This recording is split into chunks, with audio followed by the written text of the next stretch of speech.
मेरे प्यारे आदरणीय अध्यापक साथियों और प्यारे बच्चों, आज की ये शुभ घड़ी कि सबको मुबारक हो। अध्यापक दिवस की बहुत बहुत शुभकामनाएं। मुझसे पहले आपके पास आपके अध्यापक बहुत सुंदर बातें आपको बताकर गए हैं इस शुभ दिन के बारे में। आज का ये दिन किसी भी देश के लिए, पृथ्वी पर समस्त विद्यार्थियों के लिए, शिक्षक के लिए बहुत ही महत्वपूर्ण है। आज इसको थोड़ा सा गहराई से समझते हैं, क्योंकि हम जैसे हमारी पढ़ाई हो गई है, इस दिन को भी हमने हल्के में ले लिया है, जबकि किसी भी देश के लिए ये सबसे बड़ा त्योहार है। क्योंकि एक शिक्षक ही, अब शिक्षक कह सकते हैं, लेकिन सनातन धर्म को देखें या पुराने हमारे आप शिक्षा व्यवस्था को देखेंगे तो गुरुकुल पद्धति थी, जहां शिक्षक शब्द नहीं था, केवल गुरु शब्द था। क्योंकि गुरु पहले शिक्षक होता था कुछ समय के लिए, और जब बच्चा समझने के लायक हो जाए उस पड़ाव को समझाता था, उस पड़ाव पर पहुंचकर जो सबके लिए बहुत जरूरी होता है। इसलिए पूरी पृथ्वी पर ये एक बस बधाई देने का कि आज से हो गया, ऐसे हो गया, बहुत गहरा तादात्म्य है इस दिन का पूरे विश्व में। और भारत ने यही सिखाया है कि एक शिक्षक यानी कि एक गुरु, भारत ही अकेला देश है जिसमें शिक्षक श्रेष्ठ होकर गुरु बन जाता है। यानी कि गुरु ही हमारी जो प्राथमिक अवस्था है, या गुरु की प्राथमिक अवस्था शिक्षक है। शिक्षक और गुरु में क्या भेद है ये जान ले पहले, फिर हम चर्चा करेंगे शिक्षा क्या है। शिक्षक जो होता है वो बाहर से जानकारियां जुटाता है, उसको भी किसी ने सिखाया है, उसका अपना अनुभव नहीं, उसको भी किसी ने सिखाया है, उसने किताबों में पढ़ा है, यानी कि उसकी सारी जानकारियां बाहर से आई है। और जो सारी जानकारियां उसने बाहर से ली है, इकट्ठा कर ली है, उसका काम करता है जैसे एक पेन ड्राइव होती है, वो कहीं से भी उसमें डाटा आ गया, फिर आगे कहीं दूसरे लैपटॉप में या हार्ड डिस्क में ट्रांसफर करना है। ऐसे ही शिक्षक ट्रांसफर करता है। दूसरा, अब गुरु क्या हुआ फिर? इसको समझने के लिए हमें समझना होगा कि शिक्षा क्या है। क्योंकि शिक्षक, आपको पता चल गया कि बाहर की जानकारियां हैं जितनी, उसने भी अपने टीचर से पढ़ा, उसने भी किताबों से पढ़ा, वही चीज आपको बता रहे हैं। यानी कि बाहर का ज्ञान बाहर ही बांट रहे। एक शिक्षक क्या हुआ कि बाहर का ज्ञान बाहर ही बांट रहे। अब शिक्षा क्या है इसको समझना जरूरी है, तब हम गुरु को समझ पाएंगे। शिक्षा के मुख्य 4 आयाम हैं। पहला, किसी भी स्कूल में क्या कहा जाता है कि यहां हम शारीरिक शिक्षा देते हैं। शारीरिक यानी कि बच्चे का शारीरिक विकास हो, उसकी हाइट अच्छी हो, वो स्वस्थ कैसे रहे, कैसे खेल कूदों में भाग ले, कैसे वो प्राणायाम करे, इन सब चीजों का एक स्कूल ख्याल रखता है। इसलिए आपके इवेंट में स्पोर्ट्स शामिल होता है, और आप खेलते कूदते हैं तो आपका शारीरिक विकास होता है, ये ध्यान रखा जाता है। दूसरा आता है मानसिक विकास। एक शिक्षक क्या करता है, या हमारी शिक्षा में मानसिक विकास के लिए वैसे तो बहुत सारी व्यवस्थाएं थी पुराने समय में, गुरुकुल के समय में। अब तो एक ही बची है, रट्टाफिकेशन, कि रट्टा लगाओ और आपका मानसिक विकास होगा जितनी ज्यादा आओ। जबकि इस मानसिक विकास को चाणक्य जैसे गुरु शिक्षक कहते हैं, यस्य नास्ति स्वयं प्रज्ञा शास्त्र तस्य करोमि किम, लोचनाभ्य विहीनिश्य दर्पण किम करिष्यति। कि किसी भी बच्चे के अंदर हमने प्रज्ञा पैदा करनी है। प्रज्ञा यानी कि जीवन के प्रति गहरी समझ, और जिनके जीवन के प्रति गहरी समझ नहीं है उनको शास्त्र भी कुछ नहीं सिखा सकते। ये तो वही बात हो गई कि अंधे आदमी के सामने आईना रख दो तो उसका कोई महत्व नहीं। इसी प्रकार, लेकिन अब हमारे यहाँ मानसिक विकास किस प्रकार किया जाता था कि बताया जाता था कि बेटा जीवन द्वंद्वात्मक है। बच्चों को सिखाया जाता था कि गुलाब के फूल को दिखाया जाता था और कहा जाता कि इसमें सबसे सुंदर क्या है। कहते थे कि गुलाब का फूल है। बोला कि इसको ध्यान से देखो, इसके पीछे कांटे भी हैं, और ये कांटे और ये फूल दोनों परमात्मा ने दिए हैं, एक हिस्सा है। यही हमारा जीवन सिखाता है कि सुख को देखकर तो हम बड़े खुश हो जाते हैं, लेकिन जैसे ही कांटे आते हैं, कांटा चुभता है, दुख का पल आता है, हम टूट जाते हैं। तो मानसिक विकास में हमारा ये भी साथ के साथ उम्र के साथ बताया जाता है कि जीवन घटनाओं का जोड़ है। इसमें दोनों तरह की घटनाएं होंगी, एक अनुकूल, एक प्रतिकूल। मेरे गुरुजी कहते हैं कि कुछ होता है अनुकूल यहाँ, कुछ होता है प्रतिकूल यहाँ। हम व्यर्थ पात से कांप रहे, कुछ सूल यहाँ, कुछ फूल यहाँ। कि सृष्टि द्वंद्वात्मक है कि बेटा तुम्हारे जीवन में एक पल दुख का भी आएगा कभी, और एक सुख का भी आएगा। एक संत ने अपने शिष्यों को यही कहा था कि एक बात याद रखना, जब भी सुख आए तब भी ये बात याद रखना कि यह भी बीत जाएगा, और जब दुख आए तब भी यही बात याद रखना, यह भी बीत जाएगा। जिंदगी से हारना मत, उसको देखना है। मानसिक विकास ये है कि तुम बड़े से बड़े ऑफिसर बन गए, उसके बावजूद भी धन, पद, वैभव, प्रतिष्ठा मिलने के बावजूद भी तुम जमीन से जुड़े हो, और जहां सामने वाले से जिससे बात करनी है उसकी आपको समझ है कि किस उम्र में किस बातों का ख्याल रखा जाए। ये है मानसिक विकास कि किस उम्र के हिसाब से आपको किन चीजों का सामना करना पड़ेगा और उनको आप कितने अच्छे तरीके से हैंडल कर पाएंगे। ये है हमारा मानसिक विकास कि हमें चीजों को, अब जो लोग समझ नहीं पाते चीजों को कि कोई अभाव है किसी चीज का जीवन में, वो सोचते हैं कि ये दुख है। उनको समझना होगा कि अभाव से ही प्रभावशाली व्यक्ति पैदा हुए हैं। इतिहास भरा पड़ा है, कितनों के उदाहरण हम उठाएं। सबका अगर पहले जीवन देखें तो बड़ा अभाव में बीता है, फिर वही व्यक्ति एक दिन उस अभाव में कर्मठ बनते हैं, पुरुषार्थ करते हैं और बड़े प्रभावशाली व्यक्ति बनते हैं। तो ये चीजें शिक्षा के अंदर सिखाई जाती थी गुरुकुल पद्धति में कि हाँ बेटा तुम्हारा जीवन घटनाओं का जोड़ है, घटनाएं आएंगी, अनुकूल भी प्रतिकूल भी। उनसे आपने घबराना नहीं, उनको एक खेल की तरह लेना है, कि एक चुनौती की तरह लेना है, और चुनौती की तरह लेकर कि ये भी बीत जाएगा। कि जीवन में हम जिस जगह खड़े हैं, जिस उम्र में खड़े हैं, जिस घटना, जिस समस्या के सामने खड़े हैं, उसको हल करने का हमारा मानसिक संतुलन ठीक होना चाहिए, समझ होनी चाहिए गहरी। ये था मानसिक विकास। तीसरा जोर देते हैं सामाजिक विकास पर। सामाजिक विकास क्या है कि मनुष्य एक सामाजिक प्राणी है, वो एक दूसरे पर निर्भर है कि आपको यहां से घर से ही निकल, आपको डॉक्टर की भी जरूरत है, आपको दुकानदार की भी जरूरत है, आपको हर चीज की जरूरत है, आपको ट्रांसपोर्ट की भी जरूरत है। तो हमें किसी न किसी का सहारा जीवन में लेना पड़ता है, किसी का सहयोग लेना पड़ता है, किसी को सहयोग देना पड़ता है। ये एक सामाजिक व्यवस्था है कि हमारा परिवार है, हमारे रिश्तेदार हैं, हमारे पड़ोसी हैं, हमारा गांव है, हमारा राज्य है, हमारा देश है। हमारे घर से लेकर पूरे देश तक हमारी क्या जिम्मेदारियां बनती हैं, वो सामाजिक विकास है। हमें अक्सर अपने अधिकारों का तो पता चल जाता है, लेकिन हमें अपनी रिस्पॉन्सिबिलिटी क्या है, हमारे कर्तव्य क्या है, उनका पता नहीं चलता।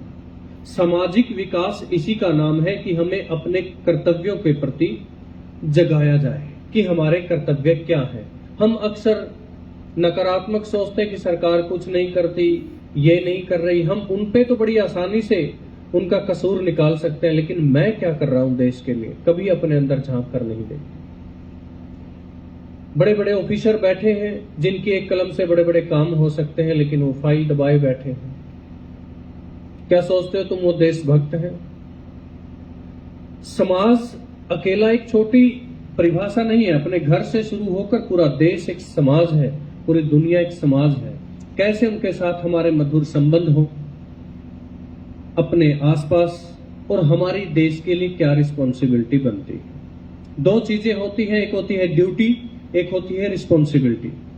मेरे गुरुजी कहते हैं कि duty assigned by others, duty हमें दूसरे को द्वारा दी जाती है और रिस्पॉन्सिबिलिटी असाइंड बाय अस। उत्तरदायित्व, जिम्मेदारियां हमने खुद लेनी पड़ती है। हम वो जिम्मेदारियां कैसे लें और उनको कितनी अच्छी तरीके से निभाएं अपने जीवन में, ऐसी कला देना एक बच्चे को, ये है उसका सामाजिक विकास। कि किस प्रकार हम अपने समाज में रहते हुए सबसे हमारे मधुर संबंध हो, हम परोपकार के कार्य कैसे करें, कैसे सहयोग लें और कैसे सहयोग दें, ताकि हम इस जीवन में आए हैं तो इस जीवन को शानदार जीवन जीकर जाएं। शिक्षा का उद्देश्य लास्ट में आता ही यही है कि एक लाइन में कि जीवन जीने की कला सीखना। उसमें नौकरी, धन, पद, वैभव, प्रतिष्ठा, ये तो सब आ जाएंगे, अपनी अपनी योग्यता के अनुसार वो तो आ जाएंगे।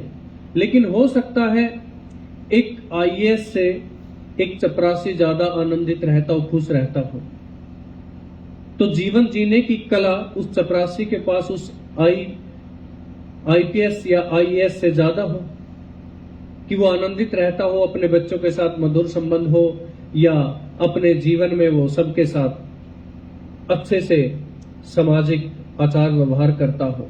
हो सकता है एक आईएएस ऑफिसर ये चीजें ना जानता हो, तो ये जरूरी नहीं कि आईएएस बन गए आप तभी सामाजिक आपका विकास हो गया समझ लो, नहीं। सामाजिक ये सारी शिक्षा है, ये बाहर से दिखती जरूर है, लेकिन है ये भीतर से, इसका स्विच भीतर से, कि भीतर से जब आप इतने पवित्र हो जाते हैं, हर चीज आपके सबकॉन्शियस में चली जाती है जो हमने जीनी, और वही खिलकर आती है। अब बच्चों पर बार बार चीजें क्यों दोहराई जाती हैं? क्योंकि आपका सबकॉन्शियस खुला है, आपका चेतन मन अब खुला है, आप पर जो डाल दी जाएंगी चीजें, इसलिए तो बच्चों को कोरा कागज कहा है कि इन पर टीचर जो चाहे वो लिख दे। तभी तो वो शिक्षक कहलाते हैं कि वो जानते हैं कि बच्चों का अवचेतन मन खुला होता है और इन पर अब बताई गई चीजें जिंदगी भर प्रभाव डालते हैं। तो ये सामाजिक विकास, इसको समझना है कि हमारी भी ड्यूटी है, हमारी रिस्पॉन्सिबिलिटी भी है। जो हम दूसरों से उम्मीद करते हैं वो हम भी खुद करना शुरू कर दें। अगर हम ही अपने विद्यालय को गंदा रखते हैं, अब रास्ते में जा रहे हैं, कोई रैपर पड़ा है, कोई छिलका पड़ा है, आप ही उठा के डस्टबिन में नहीं डालते और सोचते हो कि देश को सरकार साफ कर दे, आपके घर को सरकार नहीं आएगी। हमारी सोच से सब चीजें बनती है। हमारी जैसी सोच होगी, जैसा हमारा सामाजिक आचरण होगा, कि कहां कैसे बोलना चाहिए, कितनी मधुर वाणी का प्रयोग करना चाहिए जब दूसरों के साथ, कैसे संवाद करने का आपको लोगों के साथ। समाज में अच्छे संबंध होने के लिए वाणी बड़ा अच्छा माध्यम है। हमारे ऋषि कहते हैं, पृथ्व्याम त्रीणि रत्नानि जलमन्नम सुभाषितम मूढ़ै पाषाण खंडेषु रतन संज्ञा विद्यते। वाणी रसवती यस्य यस्य सर्वमति क्रिया लक्ष्मी दानवती यस्य सफलम तस्य जीवितम। जिसकी वाणी रस वाली, ये इसी के अंदर आता है सामाजिक विकास के अंदर, कि आपकी वाणी मीठी होनी चाहिए। और कभी किसी से बात करो तब इस बात का ख्याल रखो, पहले उसकी बात सुनो, उसने क्या कहा उसको समझो, फिर अपनी बात कहो। अक्सर आपने देखा होगा लोगों को, 4-5 लोग बैठे, सभी इकट्ठे बोल रहे हैं, कोई किसी की नहीं सुन रहा, अपनी अपनी बोले जा रहे हैं, कोई किसी की सुनने को तो है ही नहीं, बस सुनाने को है। इसलिए उनको सामाजिक ज्ञान नहीं हुआ कि कैसे लोगों से संबंध हो, उनकी वाणी कैसी हो, कैसे एक अपने देश के लिए, अपने परिवार के लिए, अपने समाज के लिए हम कैसे संकल्प लें कि हम क्या बेहतर बन सकते हैं। जब हम बेहतर बनेंगे हमारा देश तो बनेगा ही। अकेले एक व्यक्ति अब्दुल कलाम जी, आदरणीय डॉक्टर अब्दुल कलाम आजाद जी ने अपने को बेहतर किया किसी एक दिशा में, पूरे देश के लिए कितना नाम रोशन किया। हमारे फौजी भाई अपनी जान हथेली पर रखकर कभी भी अगले पल उनकी बॉर्डर पर बैठे हैं, और प्रतिदिन हम न्यूज पेपर में या न्यूज चैनल पर देखते हैं कि उनका बलिदान किया हुआ पार्थिव शरीर जब पहुंचता है हमारे पास, जब वो शरीर पहुंचता है, हमारी आंखें नम होती हैं।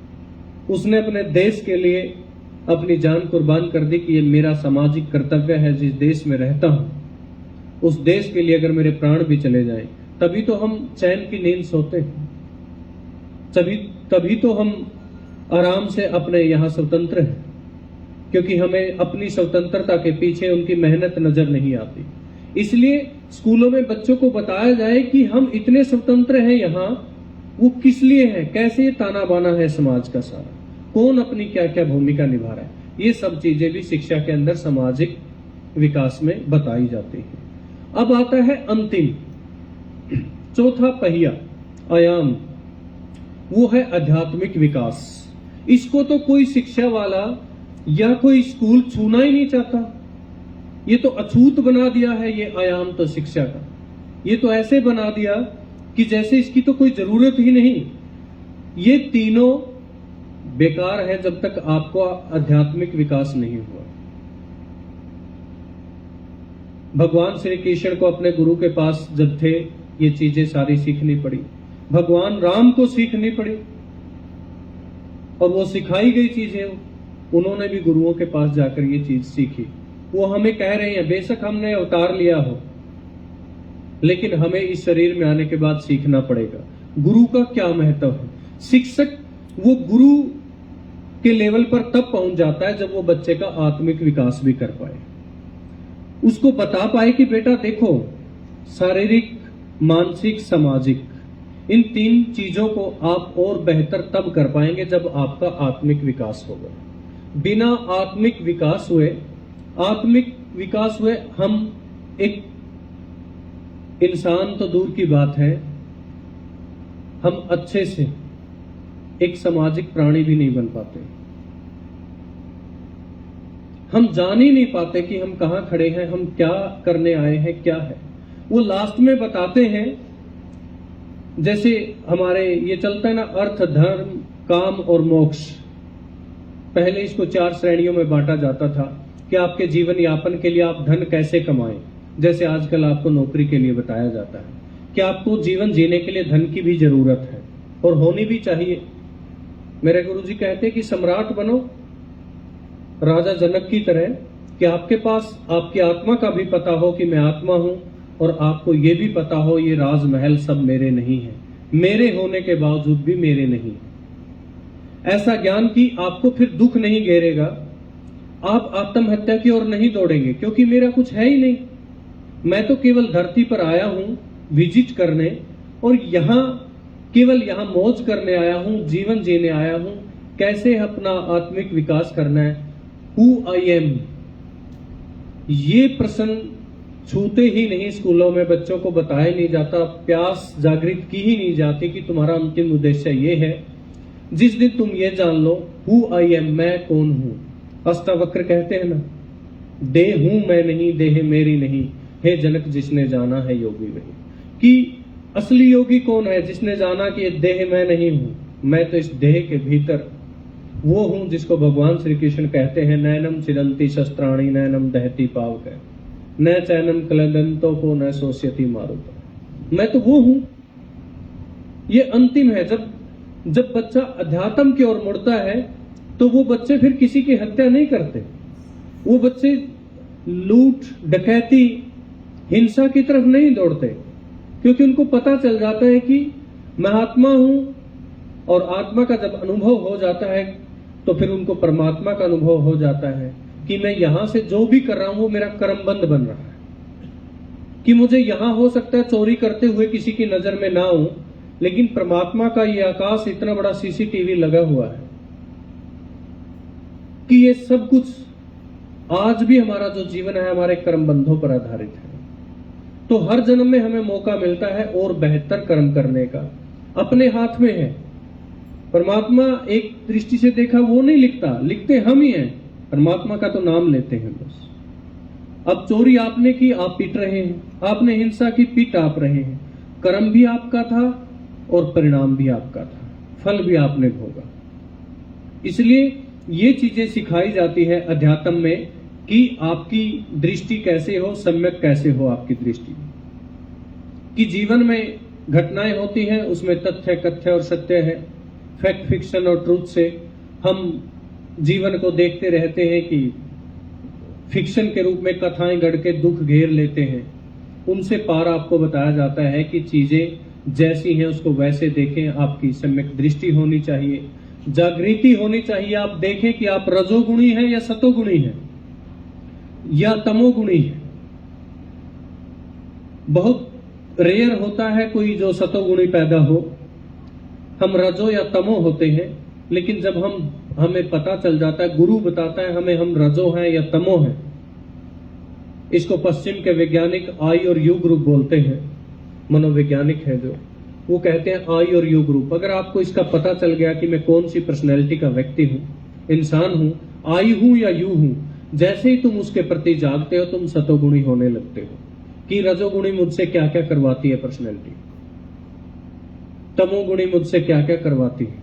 जैसे ही तुम उसके प्रति जागोगे और उसको रोकोगे तभी तुम सतोगुणी होना शुरू हो जाओगे। तुम्हें पता होना चाहिए कि आपके भीतर संकल्प कितना है, जिस संकल्प से तुम्हारा जीवन टिका हुआ है और आगे भी तुम्हारा जीवन उस संकल्प से बनेगा। इसलिए हमने इस आध्यात्मिक पहलू को छूना ही बंद कर दिया। और सख्त जरूरत है, आज कह रहे हैं कि बीटेक किए हुए या एमएससी किए हुए बच्चे पेट्रोल पंप लूट रहे हैं, तो शिक्षा हमें किस ओर ले जा रही है शिक्षा, बताइए। कहीं तो कोई कमी रह रही है। और याद रखना, एक शिक्षक के गुरु, जैसे चाणक्य ने सब कुछ बदल दिया, ऐसे ही सबसे बड़ा जो निर्माता है वो एक अध्यापक होता है। नीत्शे का नाम, अगर आपने, जर्मनी के फिलोसफर हुए हैं फ्रेडरिक नीत्शे, वो नीत्शे बच्चों से क्लास में पूछने लगे यूनिवर्सिटी में कि बेटा हमारे देश की रक्षा कौन करेगा। तो बच्चे बोले जी भगवान करेगा। उसने देखा कि ये तो बच्चे पुरुषार्थ से बच रहे हैं, अपनी रिस्पॉन्सिबिलिटी से बच रहे हैं। बोला ठीक है। वो बाहर निकले और यूनिवर्सिटी के बाहर जो रोड था उस पर एक भगवान का पुतला बनाया और उस पुतले पर लिख दिया God is dead. The God was killed by Nietzsche on the cross road of Germany. कि भगवान को नीत्शे द्वारा मार दिया गया है जर्मनी के क्रॉस रोड पर। सभी बच्चे हैरानी से देखने लगे। बोला सर ये क्या बात हुई, ऐसे कैसे हो सकता है। बोला ऐसे भगवान को मर ही जाना चाहिए जो तुम्हारे जैसे बच्चे पैदा करता है, तुम्हारे जैसे इंसान पैदा करता है जिनको अपनी रिस्पॉन्सिबिलिटी पता नहीं। इंग्लैंड में एक ही नारा लिखा जाता है, England aspects from its citizen they will do their duty. England अपने नागरिकों से एक ही आशा करता है कि वो अपनी ड्यूटी निभाएंगे। ऐसे ही टीचर का स्कूल सभी अच्छे हैं। कभी भी किसी शिक्षक से, किसी स्कूल से ईर्ष्या मत करो। स्कूल ही जिसका नाम हो गया, विद्यालय सरकारी या प्राइवेट, कुछ छोटी मानसिकता के लोग इसमें फर्क करते हैं। स्कूलों में भी भेद करते हैं, किसी को प्राइवेट स्कूल अच्छे नहीं लगते, किसी को सरकारी स्कूल अच्छे नहीं लगते। वो छोटी मानसिकता है, वो अभी तक शिक्षक के या तो श्रेष्ठता पे नहीं पहुंचे या अभी तक उनका मानसिक विकास पूरा नहीं हुआ है, उन्होंने जाना नहीं है। शिक्षक चाहे एक वृक्ष के नीचे पढ़ा रहा है या उसके कमरे कैसे, वो कोई मायने नहीं रखता कि बड़ी बड़ी एलईडी लगी हैं या एसी लगे हैं।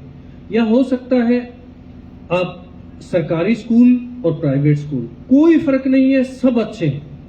बस इस कुर्सी पर बैठने वाले व्यक्ति के विचार पर निर्भर करता है, उसकी सोच पर निर्भर करता है। कोई भी स्कूल, कोई भी विद्यार्थी, कोई भी शिक्षक एक ही चीज पर टिका है कि उसकी सोच कहां है, उसकी आत्मिक विकास कितना हुआ है। क्या वो टीचर जो बैठा है इस कुर्सी पर वो चारों आयामों को छूता है? बस ये मायने रखता है। जो जितने आयामों को छूता है उतना ही विद्यार्थियों को देने की कोशिश करता है। सभी अपने अपनी तरफ से, सभी अध्यापक अपना श्रेष्ठ देना चाहते हैं कि आपके जीवन को कैसे निखारा जाए, आपको जीवन को कैसे ऊपर उठाया जाए। सबकी अपनी तरफ से, किसी में कम किसी में ज्यादा बोध होता है, यह अलग बात है, लेकिन प्रयास सभी अध्यापक साथियों का यही रहता है। मुझे जितना आता है मैं उससे भी ज्यादा सीखूं और बच्चों को बताऊं, ताकि आपके जीवन में उसका प्रभाव पड़े, आपका जीवन सुंदर हो। तो इसलिए कभी भी किसी स्कूल से, किसी भी टीचर से मैं एक ही बात कहता हूं, मेरा विद्यार्थी उसी को मानता हूं कि उसने मेरी बातें अमल की, कि आप किसी भी प्राइवेट या सरकारी स्कूल का टीचर रास्ते में आपको मिलता है, उसके पैर छुओ, उनको प्रणाम करो, नमस्ते करो, क्योंकि शिक्षक है वो सैल्यूट करने के लायक है। वो बहुत कुछ बना रहा है इस देश के लिए। तो किसी टीचर से नफरत नहीं करनी। किसी भी स्कूल का कहीं भी पढ़ाता हो, शिक्षक हो, उसके नमस्ते करो, प्रणाम करो, उसके प्रति अहोभाव प्रकट करो, और ना कभी किसी स्कूल से नफरत करना। आज तुम मेरे पास प्राइवेट स्कूल में पढ़ रहे हो, सोचते हो कि सरकारी स्कूल ठीक नहीं होते, ये धारणाएं गलत है। ये हमारी छोटी सोच को दर्शाती है। इसलिए हमने सबको समान रूप से, कि शिक्षा और शिक्षक शब्द तो दो हैं, जिन्होंने इन दो शब्दों को समझ लिया और आत्मसात कर लिया, समझ लो उसका जीवन सफल हो गया। इसलिए मेरा प्रयास रहता है कि मैं आपको प्रेयर में प्रतिदिन 10 मिनट ध्यान करवाऊं, मेडिटेशन करवाऊं। वो हमारे आत्मिक विकास को या आध्यात्मिक पहलू को छूता है। मैं कहता हूं आंख बंद करके अपनी सांसों को देखो, अपने भीतर अपने निराकार को देखो, ताकि तुम जितने बड़े होते जाओगे, जितनी तुम्हारी प्रज्ञा जगेगी, तुम्हारे भीतर उसका बोध होगा कि मैं इनसे अलग, कि आए हैं, इतने संत हुए हैं, इतने शिक्षक हुए हैं बड़े बड़े। कबीर दास से बड़ा देखिए, किसी स्कूल में नहीं गए, लेकिन स्कूल ही तो छोड़िए, यूनिवर्सिटी उन पे पीएचडी करवा रही है। किसी स्कूल में ना जाने वाले व्यक्ति पर पीएचडी हो रही है, तो शिक्षक वो है, सबसे बड़ा शिक्षक तो ऐसे है। रविदास जी को देखिए, अपना काम करते करते कितने बड़े प्रज्ञा सूत्र दे गए। रहीम खान खाना को देखिए, महात्मा बुद्ध को देखिए, गुरु नानक को देखिए, आप रामकृष्ण परमहंस को देखिए, स्वामी विवेकानंद को देखिए, नागार्जुन को देखिए, गोरख को देखिए, आप महावीर को देखिए, तमाम संतों को देखिए। उनसे बड़ा शिक्षक कौन था? उनसे बड़ा गुरु कौन था कि कभी स्कूल में नहीं गए और कितने बड़े लेसन पढ़ा गए? इसको प्रज्ञा कहते हैं, इसको बुद्धत्व कहते हैं, आत्मिक विकास कहते हैं। इसलिए मेरा प्रयास है कि मैं विद्यालय में नंबर पे मैं कभी जोर नहीं देता, फिर भी नंबर सबसे ज्यादा आते हैं हमारे, टॉप करते हैं बच्चे, आपको पता है, हर साल। हाँ, क्यों? क्योंकि हमारा मकसद आपका संपूर्ण विकास है, न कि मैं कोई रट्टाफिकेशन लगा के तुम्हें कहूं कि नंबर लेने हैं तो हो गई, बन गई बात। नहीं बेटा, नंबर कहीं काम नहीं आएंगे जब जीवन में चुनौती आएगी, वहां आपके नंबर काम नहीं आएंगे। वहां अगर आपका संपूर्ण विकास हुआ है, आपको पता है उससे, उस चुनौती से समझने का, उससे लड़ने की हिम्मत है आपके अंदर, वो काम आएगी, वहां आपके नंबर काम नहीं आएंगे। इसलिए हर चीज जरूरी है, उस पर ही हमारा जोर दिया जाता है। इसलिए आज मैं हर विद्यालय, पृथ्वी पर संपूर्ण जो भी शिक्षक है और विद्यार्थी हैं, उनके प्रति बहुत बहुत अहोभाव प्रकट करता हूं। वो सब बहुत महान कार्य कर रहे हैं, मेरा उनको कोटि कोटि प्रणाम। और सीखते जाएंगे। मुझे जितना अभी तक पता है बेटा उतना बताता रहता हूं, अपना एक्सपीरियंस है, अनुभव है। मुझे भी जरूरी नहीं सारी बातें पता हो, और सीखते जाते हैं। हमसे श्रेष्ठ व्यक्तियों के, गुरुओं के नजदीक लगते हैं, हम भी सीख रहे हैं और आपको सिखा रहे हैं। ऐसा कोई नहीं कि पूर्ण हो गया, ये तो चलाएमान है। इसलिए जिंदगी में कभी अहंकार से मत भर जाना कि मुझे सब कुछ आता है, पता नहीं कौन हमें क्या सिखा जाए। इसलिए सीखने के दिन को राधा कृष्ण जी ने जो फिलॉसफी के ऊपर लिखा, उसको आज यूनिवर्सिटियों में पढ़ा रहे हैं लोग, उस पर पीएचडी कर रहे हैं। उन्होंने अपने जीवन से ही हमें प्रेरित किया, तभी हम आज उनके नाम पर ये दिन मना रहे हैं।